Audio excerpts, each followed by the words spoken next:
So, new full PlayStation 6 specs leak, shocking people with some of the information that's come out of that. We're going to cover that. And Uncharted 5, Last of Us Part 3, Jack and Daxter, Naughty Dog speaks on the future of the studio and what's going on over there. We're going to cover that as well. Those are the stories we're going to cover today. And if you could hit that like button on the video, thank you to those that do it. And as always, it's very much appreciated. First, yes or no, have you finished The Last of Us Part 2 or not? It's been years at this point since the game launched, and more we hear discussions about what's next in terms of the franchise, and I'm curious if you guys finished the current or I guess latest entry in the franchise. So comment below yes or no if you've finished Last of Us Part 2 or not. Let me know down in the comments below.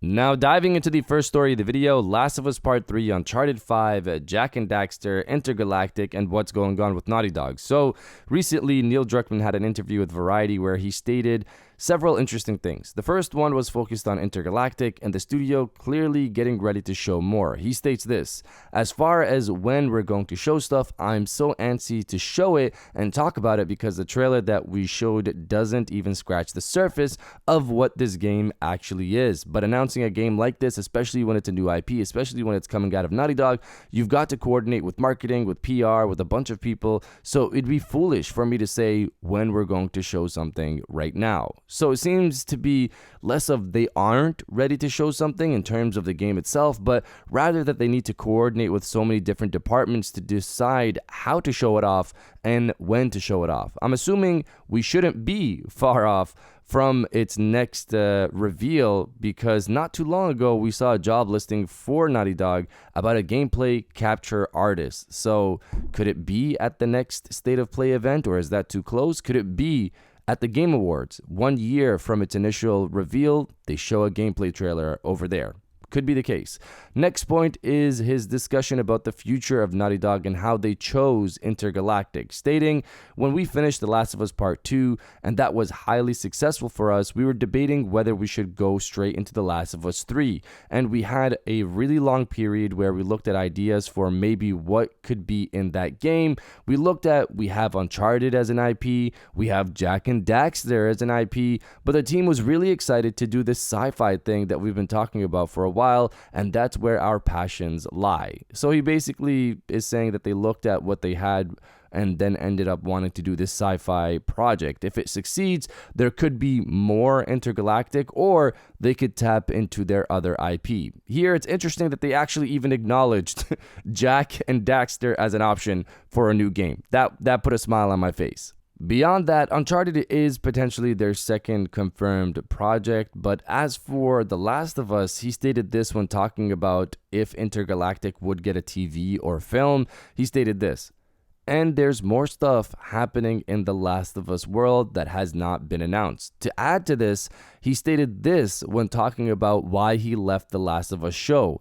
It was right when we were about to start the writer's room for season 3. I looked at what's in front of me, what the next season might look like, and with all the various Last of Us things that I'm working on, not just the show, with all the various games I'm working on, the biggest one that takes up most of my time is Intergalactic: The Heretic Prophet, our next big IP for Naughty Dog. So Neil has confirmed that there are other Last of Us projects he's working on outside of the show. So this could be anything, obviously: a spin-off game, a book, my dream, which is Factions 2 returning, not as a games as a service, but just as a simple multiplayer game.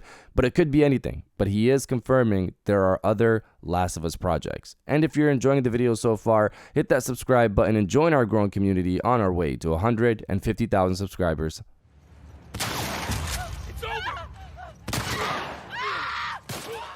And now diving into the final story of the video, the PlayStation 6 full specs leak. So this is a good chunk of stuff, but we're going to cover this like we did the PlayStation Portable 3 video, where we're just going to go ahead and compare what was there before in terms of leaks to what we have now, just to see what's changed. So the PlayStation 6 will not have a chiplet design for the chip, but it's a 3nm monolithic chip. For me and you, that just means that it's going to be a traditional console chip, not some PC-like setup, seemingly like what Xbox is doing next. Now, focusing on the CPU, before the leak mentioned 8 Zen 6 standard cores, and now it's 7 to 8 Zen 6 C cores with 2 Zen 6 low power cores. The low power cores are there for the PSP3, if you guys remember, where it's there for the OS tasks to give about 20% performance back to games from the CPU. The cores are also now Zen 6 C cores, not normal Zen 6 cores, which adds to the point of this console design potentially being more compact. Now, looking at the memory bandwidth, before he mentioned it would be maybe 160-bit or 192-bit. The bigger, the better. Now it seems locked in for 160, supporting up to 40 gigabytes of RAM. As for the GPU, before he said 40 to 48 RDNA 5 compute units at roughly 3 GHz. Now it's 52 to 54 RDNA 5 compute units at 2.6 to 3 GHz. So more compute units, but the frequency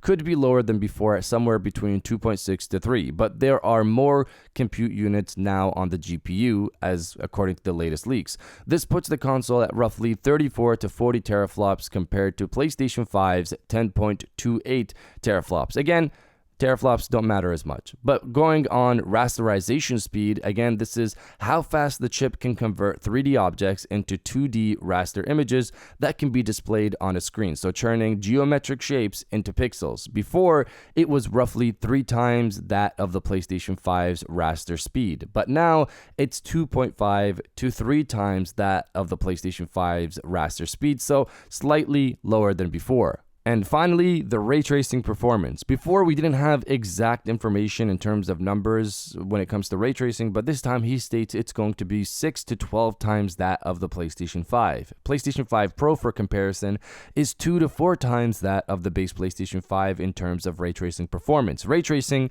is going to be a big factor next gen when it comes to visuals. If they manage to bring path tracing, a game running on PlayStation 5 and one running on PlayStation 6 will look different as opposed to when we had the PlayStation 4, PlayStation 5 situation where it was, yes, sharper, maybe more going on in the world, better textures, but lighting in games has such a big impact to realism, and that looks to be what the PlayStation 6 is focusing on. So overall, this looks like it's going to be a more compact console focused on AI and ray tracing, which is what we've kind of been seeing so far.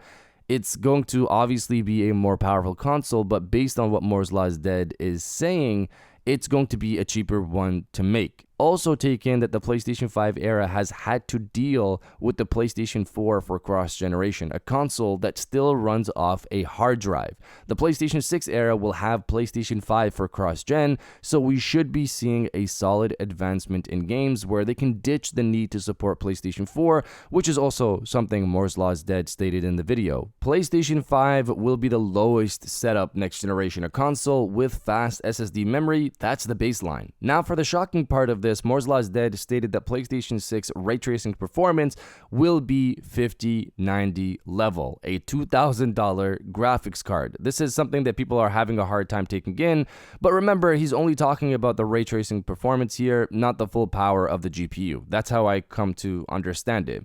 I'm excited for the PlayStation 6. Obviously, I'm more excited for the PlayStation Portable 3, as I've stated before, but the PlayStation 6 is where I'll get that home console high-performance experience, and I'm excited for that. More will come on this, especially when we start hearing about the first chip fabrication, which, if it's still happening, should still be sometime later this year. But you guys let me know if you're excited for the PlayStation 6 after hearing this information or not. Let me know down in the comments below. And if you guys did enjoy this video, please hit that like button, as it always helps, and subscribe if you're new. I got new videos every Monday, Wednesday, and Friday. And now I'll check you guys out on the next one.